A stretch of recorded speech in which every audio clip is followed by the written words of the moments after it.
કરવું જ રહ્યું। એટલા માટે જે સાહિત્યકારો આ સમાજના મહાપુરુષોની કથા ન કરે એની કથાઓ સાંભળવાનું બંધ કરી દો।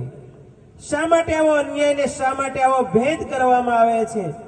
એ હંમેશને માટે આ સમાજના ગદ્દારો રહ્યા છે અને એની તમને જો જનૂન ભીતરથી ન જન્મે ને તો તમે માંધાતા મહારાજના વંશજ કહેવાને લાયક નથી। પહેલું કારણ। બીજું કે અમુક નેતાઓ એને પણ ગદ્દારી કરી માત્ર વોટિંગ પાવર તરીકે જ ઉપયોગ કરવામાં આવે અને પછી યુઝ એન્ડ થ્રુ કરીને મૂકી દો અને તમે બગાવત ન કરો, ક્રાંતિ ન લાવો એટલે તમારા આગેવાનોને ખાલી પોઝિશનમાં મૂકી દે, પાવર કોઈને આપતા જ નથી। એટલે તમે વીવીઆઈપી ગુલામો થઈને બેઠા રહ્યો છો, ગુલામી કરી રાખો।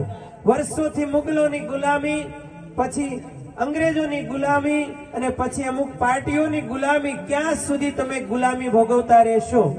માંધાતા મહારાજનું સ્મરણ કરો। એટલે મહેરબાની કરીને મારી પાસે તો કોઈ એવા વીવીઆઈપી લોગા લઈને આવતા જ નહીં। મારી પાસે આવે, મારે પ્રશ્ન બન્યો ત્યારે ખરેખર મુના છોગટ જેવો એ માણસ ઉભો રહ્યો હતો, અહીં બેઠા છે આગળ એટલે કહું છું। બાકી એવા ફાકા ફોજદારી કરવા મારી પાસે મહેરબાની કરીને કોઈ નહીં આવતા। અમે આ પાર્ટીના, અમે અહીંયા બાપુ ક્યાં જઈએ છીએ, જાઓ ત્યાં ગુલામી કરો। ત્રીજું કારણ કે અમુક ધર્મના ગુરુઓ કોળી સમાજ આગળ જાય એમાં કોઈને રસ નથી। યાદ રાખજો, ધર્મ તરીકે મહામંડલેશ્વર તરીકે બોલું છું, ઘણાને ગમતું નથી, મારો ખુદનો વિરોધ કરે છે, તમારો પણ વિરોધ થાય છે।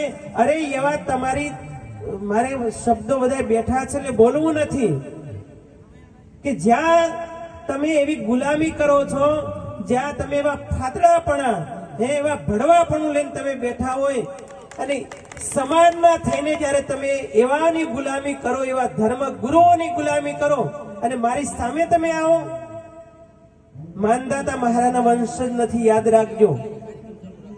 અને ચોથું કારણ કે આ સમાજના બે પ્રકારના આગેવાનો છે, યાદ રાખજો, જે સમાજના ખરેખર હિતેચ્છુ છે।